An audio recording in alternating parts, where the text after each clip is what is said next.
All right, we'll call to order the City Council regular meeting agenda for Monday, April the 28th, 2025 at 6:30 p.m. If you'll all join us in rising, we're going to have an invocation led by Councilmember Byron, followed by our pledges by Councilmember Cade.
All right. Thank you for that. And as always, thank you for coming out to your city hall as we take on the business of this city. We take it on very seriously. So I just want to thank all the members of our community to come out. Just quick note, we do have elections going on in our community. While we don't have city council candidates on the ballot this year because we were able to cancel because of being unopposed, we do have school board elections in our community, both Alvin as well as right here at Pearland ISD. And in fact, Clear Creek ISD, Pasadena ISD, and Fort Bend ISD, which we all have parts in our community, have those elections going on as well. Tomorrow is the last day to early vote in those elections, and then this Saturday, May 3rd, is election day. So take your part, be the good citizen, and get out and vote and cast your vote in those elections. Also want to state, just talking about our friends and big distance neighbors in the Canyon, Texas area with the tornado activities that have gone down there over the weekend. Pretty devastating to a fellow neighboring community, even though they're probably 600 miles away. They're in the state of Texas. They're part of our neighbors, and so as they go through and grapple with all of that, to keep our thoughts and prayers with them as well. With that, we'll move forward in our agenda. Roll call and certification of quorum. Madam Secretary, I'll certify we have a quorum present as all members of the council are present and accounted for. Next up, we have citizens' comments. We have several that put in. I believe they're all general comments. So Mayor Pro Tem will call your name, and you can come to the podium in the back right there. You have 3 minutes. Give your name and address, and you'll see up on the screens a clock that'll just kind of help you gauge your time. So with that, we thank you for coming and engaging with us tonight. All right, thank you, Mayor. First up, Camille Sullivan. There you are. Thank you for being here. If you give us your name and address for the purpose of the record. Absolutely. Camille Sullivan, 1902 Prairie Creek. Good evening, Mayor Cole and members of the Pearland City Council. My name is Camille Sullivan, and I'm the Vice Chair of the Pearland Library Advisory Board. I'm also joined by our Chair, Amit Joshi. On behalf of the Library Board members and the countless patrons of our two public libraries, I would like to extend our heartfelt thanks for our ongoing support and investment in our libraries, which continue to serve as a cornerstone of our community. Your commitment to our public libraries is more than a line item in a budget. It's a statement of values. It shows that Pearland believes in equal access to knowledge, fosters lifelong learning, and builds an inclusive, informed, and connected community. In a world where so much of our daily lives is mediated through screens and subscriptions, public libraries remain one of the last truly open, welcoming, and free public spaces. From toddlers attending their first story time to students working on school projects, to adults upskilling for new careers, and seniors staying engaged through book clubs and digital literacy programs, our libraries serve every age and stage of life. But libraries are more than a place to check out books. They are launch pads for opportunities. They provide access to technology for those who may not have it at home. They offer safe spaces for teens. They host cultural programs that reflect and celebrate the rich diversity of our city. They help bridge the digital divide, fight misinformation, and create spaces where everyone, regardless of income, background, or beliefs, can learn, grow, and thrive. During times of crisis, libraries also become places of resilience. In the faces of natural disasters, pandemics, or economic uncertainty, our libraries adapt quickly to continue serving the public, often in ways that people may never even notice. Whether it's extending Wi-Fi into parking lots, providing after-hours access, or creating curbside pickup services almost overnight, our library staff shows up for this community every day. None of that is possible without your leadership and financial support. Your decisions, your belief in the power and promise of public libraries help ensure that Pearland remains a place where everyone has the tools and space to reach their full potential. So tonight, from all of us who love and rely on our public libraries and from the members of the Pearland Advisory Board, thank you. Thank you for seeing value in these institutions, not just for what they provide today, but for the strong, informed, and connected community they help us build for tomorrow. We are grateful and we look forward to continuing this partnership as we write the next chapter of Pearland together. Thank you very much and good evening to each of you. Thank you for those comments.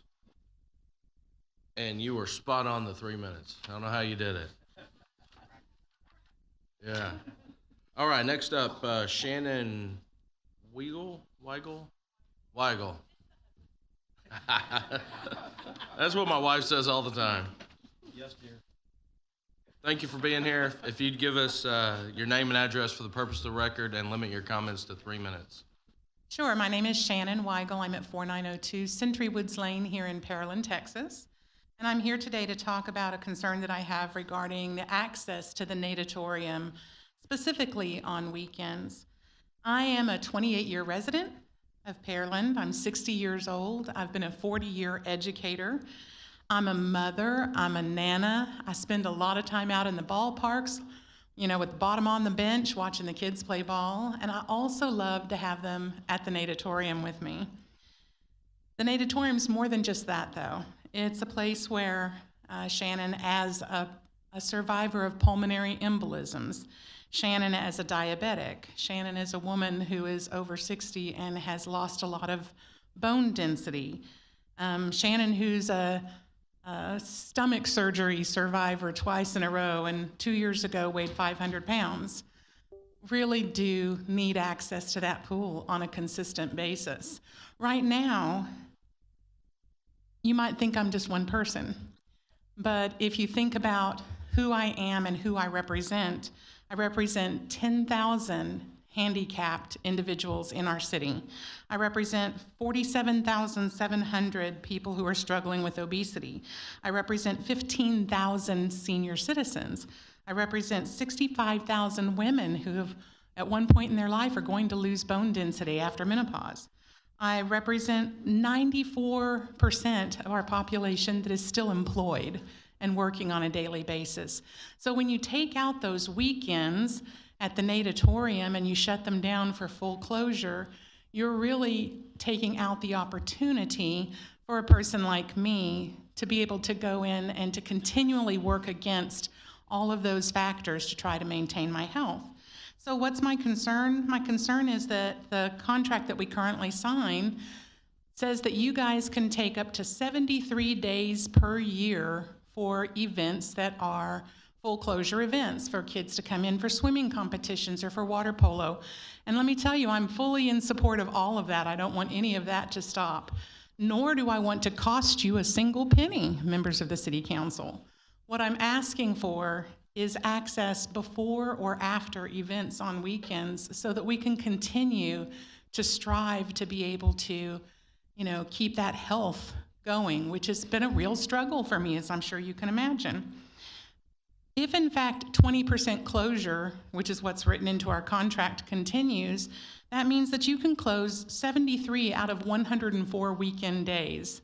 That's 70% of our weekends that are potentially lost. So, what do I propose? I simply propose that we take a look at our schedules and say, no full closures. Give us 1 hour, guys, before or after. Thank you.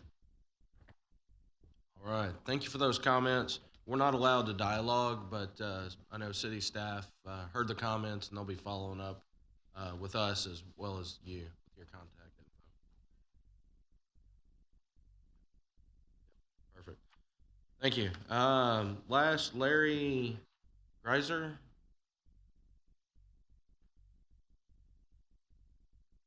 Same drill, if you don't mind giving us your name and address for the purpose of the record and limit your comments to 3 minutes. Thank you for being here. My name is Larry Greiser. I live at 7704 Misty Lake Lane in Pearland.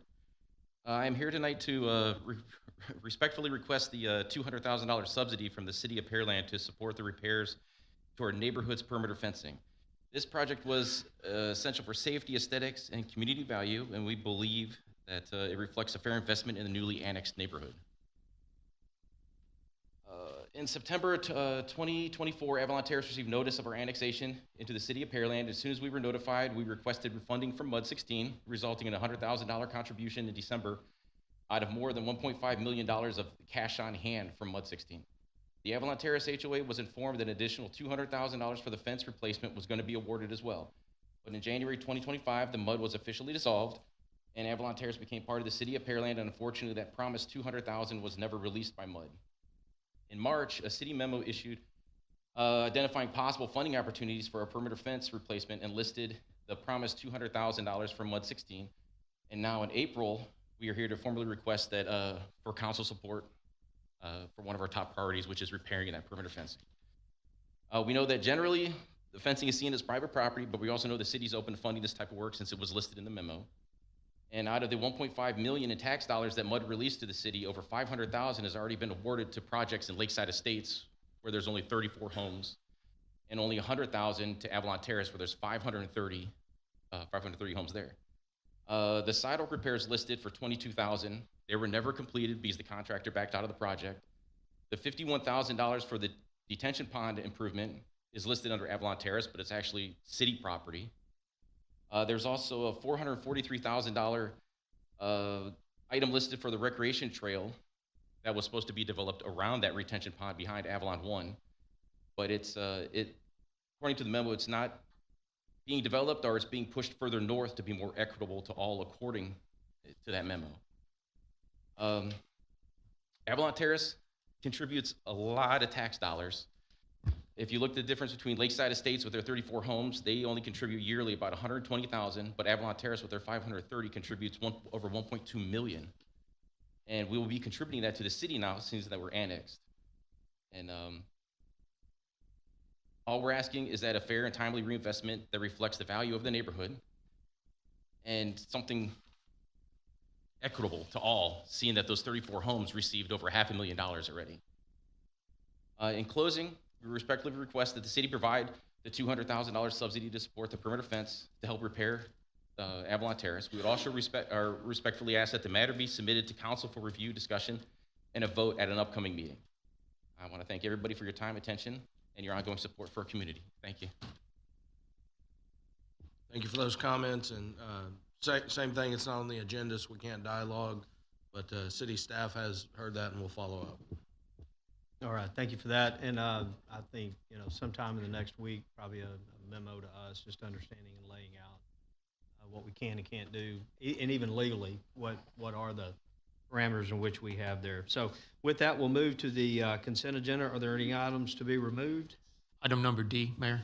D is in dog. Yes, sir. David?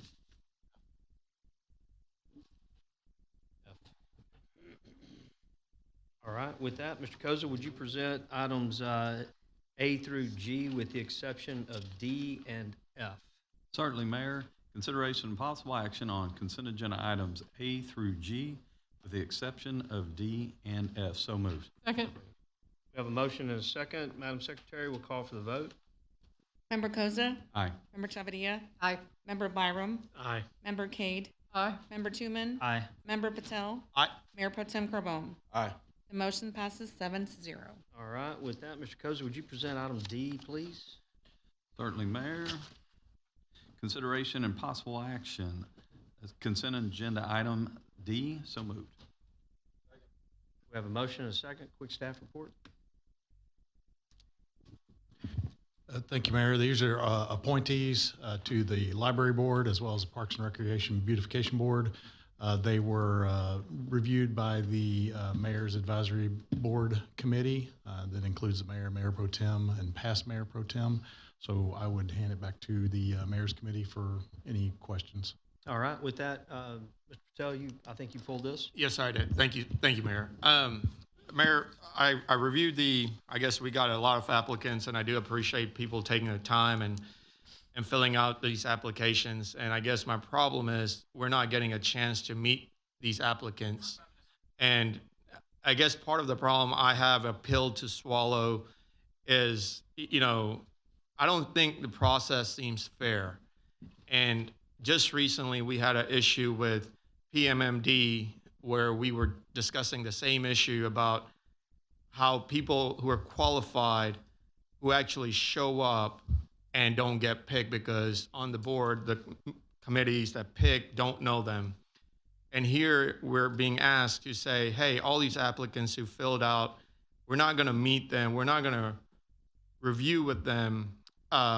We're just gonna go, 3 people are gonna go in the back, make a recommendation, and bring them to the full council. And again, I don't question your judgment, the 3 people who did decide on these positions to be filled, but I think if you are not in the, I guess in the crowd that is known by the 3 people, it might be a little bit difficult for you guys to pick the best candidate. Now, Trent was kind enough to educate me on why we do it this way and what the options are. And if you don't mind, Ms. Francis, would you be able to pull up a blank application?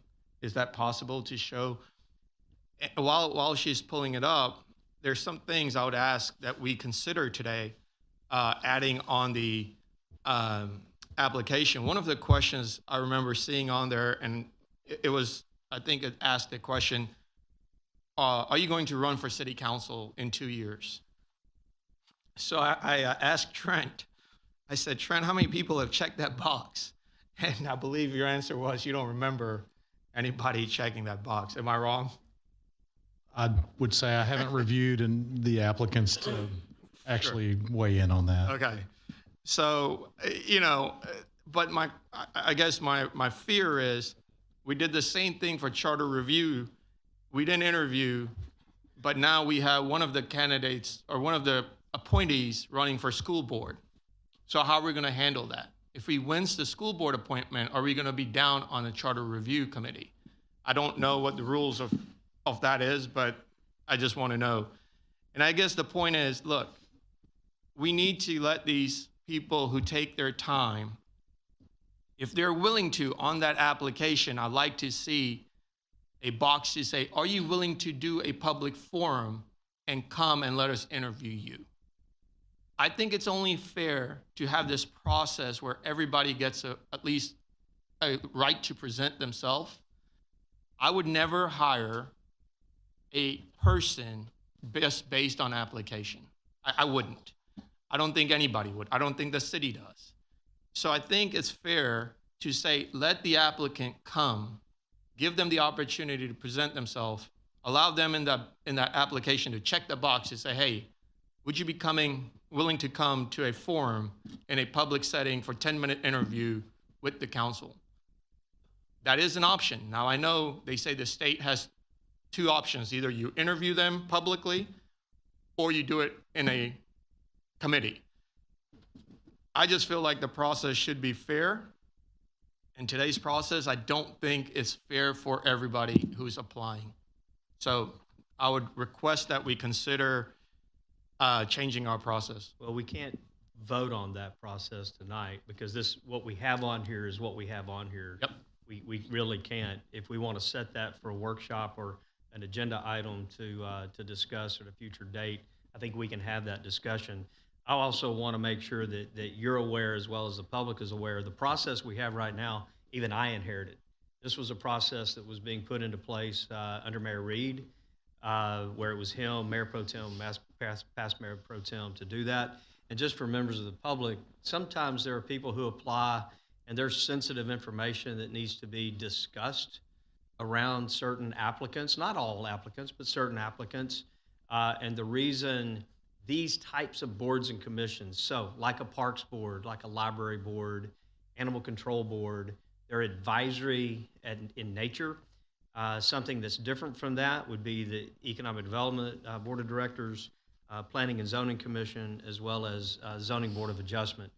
Those have a completely different type, and those individuals can be discussed in an executive session situation. By law, they can be discussed in executive session. These others that we're talking about cannot be. So the council previous to my time, because of sensitive nature and sensitive questions, certainly didn't want sensitive nature questions to be publicly aired, if you will. I hear what you're saying on how do we thread that needle to make sure that we don't embarrass somebody or run afoul of saying something that might be embarrassing to somebody. So I just want to put it in context as to that was the voted on practice by previous council. The question about whether or not you plan to run for council or plan to run for an office in the future, to me, doesn't matter to me one bit. If somebody's going to run and be on a board and then run for some position or even has a thought of running for position, I don't have too much concern over that. I would hope we have people that want to be on boards and commissions that aspire to either run for this dais or anywhere else out in the community. I think that's a good thing. So just wanted to set the tone and the nature of the discussion. So this particular time we had I can't remember, but we had like 7 members for one and 5 for the other. No, between the two is 15, 16 applications. So it had like 5 or 6 people, 7 people for Parks and Rec, and then almost the same amount, just a little bit less for the library board. And I may have those backwards. I don't have the applications in front of me. So clearly, when you got 1 position open here or 2 positions open there, you're going to have some good people that are applied, and somebody's going to be shorted, to be on there. It's the first time in the 3 years that I've been here that we've had that many people. Right. Because prior to this, if you had 2 or 3, you were doing good. Right. So anyway, I just wanted to set the context of where we are with that. And Mayor, I do appreciate that. And look, all I'm saying is it's great that, sometimes I feel like just because we've been doing things that way doesn't mean we need to continue doing it that way. I agree. I certainly would think being fair in the process is, and I guess perception is very important, right? And perception is when you have people sometimes unwilling to apply because they say, well, it doesn't matter. I don't know anybody on the board. I'm not going to get selected. And when I went through this resumes, questions may be arising, in a public setting if you had an opportunity to question somebody. But then it's up to them to show up to that interview, right? It's like, hey, if you want to serve, we want to be able to ask you questions. And, you know, there are people who may give you a 20-page application, right? And I mean, a lot of information on the application. Some people may give you just what you asked for. And so I guess my point is this council should consider how do we seem that the process is fair for all and give everybody an opportunity to speak and not go in the back and pick and say, here you go, here are the board members. Okay. Thank you, Mayor. Well, first of all, I would like to state that I'm okay with the slate that's being presented. However, I would like to maybe have further discussion, and maybe we can have it as a workshop. I understand what Councilmember Patel is saying. I have and I do believe, even though it's advisory boards, they're still making decisions that affect the city and coming in for an interview if they're willing.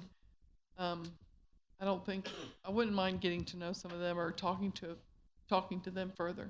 Are we going to do these, and we'll talk about it later, but on a council night where we're already here starting at 4 o'clock, 6:30, and if we've got 7 applicants at 10, 15 minutes apiece, is it going to be that, or are we going to set up a special night, and is everyone going to show up? And I just want to interject here. I think that is a discussion to have at that future meeting tonight on the agenda for the public. They're looking at an agenda that says we're getting ready to appoint people. So either we're going to appoint individuals tonight or we're not, and then this can be on a future agenda. Right. So on the applicant itself, Mayor Pro Tem?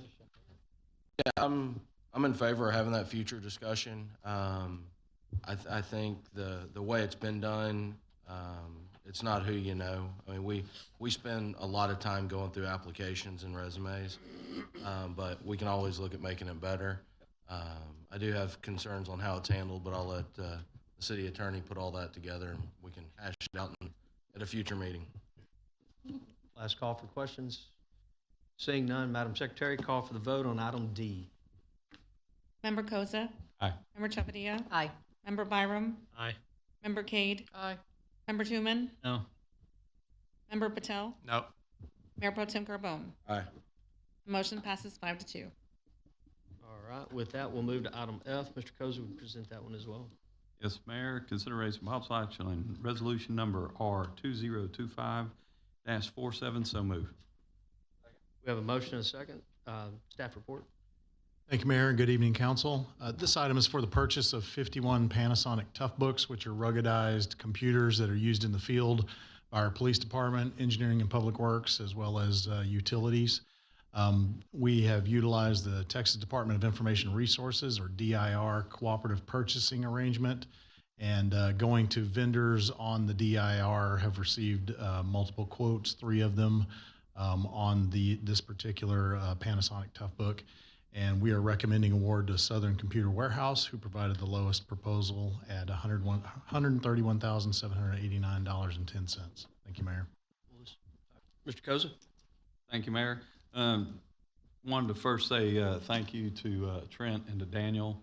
I don't know if anybody else had their hand during the process, but at our last council meeting, I raised my hand in regards to the pricing on this. And through the process that we went through in the last 2 weeks, we were able to save approximately $13,500. So I do appreciate y'all's time and effort to do that. Since going and testifying in front of the DOJ committee here about a month ago, Member Tuman and I got a decent education in the buy board. This is a little bit different in the fact that it's a DIR, and I don't know the ins and outs of the cooperative purchasing organization DIR, but we were able to save money from what was proposed, and I do appreciate that. So thank you very much. Good deal. Any other questions, comments? Seeing none, Madam Secretary, call for the vote. Member Koza? Aye. Member Chapadia? Aye. Member Byram? Aye. Member Cade? Aye. Member Tuman? Aye. Member Patel? Aye. Mayor Pro Tem Carbone? Aye. Motion passes 7-0. All right, good for that. Moving to matters removed, we've just done that. New business, number 1, Ms. Chavarria, I'm going to have City Attorney read the full caption in, if you would then make the motion after that. Mr. Coker? Okay, thank you, Mayor and council members. I'm going to make a recommendation for approval of the resolution number 2025-58, resolution of the City Council of the City of Pearland, Texas, authorizing the power of eminent domain to acquire fee title to certain property for drainage improvements. All of that certain tract or parcel, 1.2410 acres out of the HTMBRR Company Survey, Abstract 239, Pearland, Brazoria County, Texas, and being the residue of that certain tract described in a deed dated November 17th, 2016, from Houston Cougars Foundation, Inc., to Daniel Mingau et al., as filed in the official records in Brazoria County, Clerk's File Number 2016-056852, in the official records of Brazoria County, Texas, for the construction and maintenance of drainage improvements on certain real property described herein. So moved. Consideration, possible action. Just say so moved. Oh, so moved. Second. We have a motion and a second. Quick staff report. Yes, thank you again. This is essentially a resolution that will authorize the city to move forward with the acquisition of a parcel to serve the Veterans Drainage Project. And whenever we get to this point and we seek authority to move forward with acquisition at this point, negotiations have already been ongoing with the property owner. Property rights, the landowner's bill of rights has been provided to the property owner with an appraisal of the property. And at this stage, haven't been able to receive a counteroffer because of some disputes in the family on that issue. And as a result, we don't want to continue to have this held up, so we're going to go ahead and seek council's authority to move forward with the process of eminent domain. If by chance they come to an agreement, the property owners can come to an agreement on a counteroffer, then we'll go ahead and possibly proceed with that. But in the interim, we still need to move forward with the project. So if you have any questions, I'll be happy to answer those. All right, turn to council. Any questions, comments, concerns? Seeing none, Madam Secretary, call for the vote. Member Chavarria? Aye. Member Byram? Aye. Member Cade?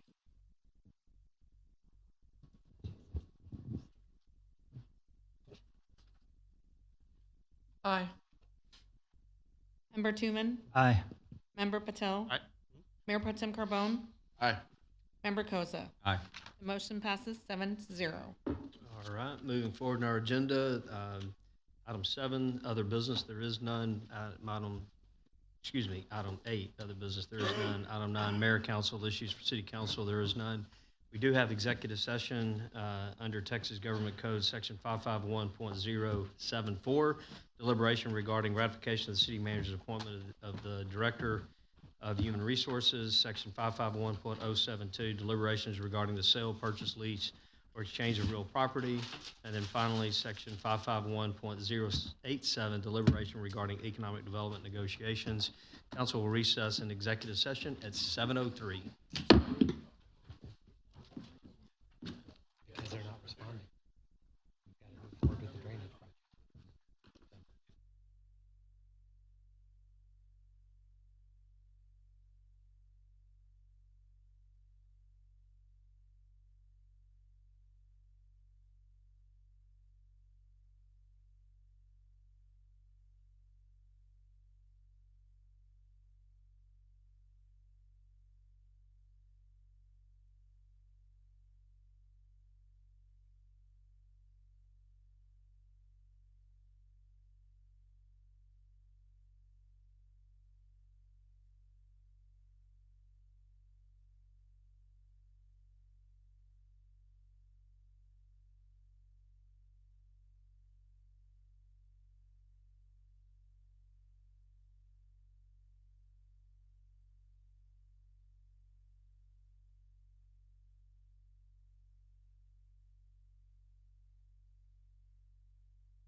Sorry.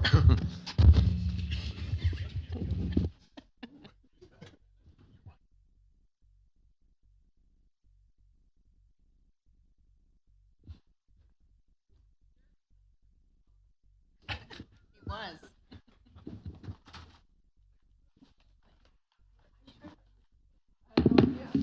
All right, City Council has returned from executive session at 7:56. With that, we'll move to new business continued, item number 2. Mr. Coker, do you have language for us? Yes, Mayor. I'd recommend a motion ratifying the city manager's appointment of the director of HR as discussed in exec session. So moved. Second. We have a motion and a second. Obviously, we discussed it. Madam Secretary, call for the vote. Mayor Pro Tem Carbone, Aye. Member Koza, Member Chavdia, Aye. Member Byram, Aye. Member Cade, Aye. Member Tooman, Aye. Member Patel. Aye. The motion passes 7-0. All right, with that, we'll move to adjournment at 7:56. So can I introduce real quick our new Director of HR, Yesenia Spires? So congratulations.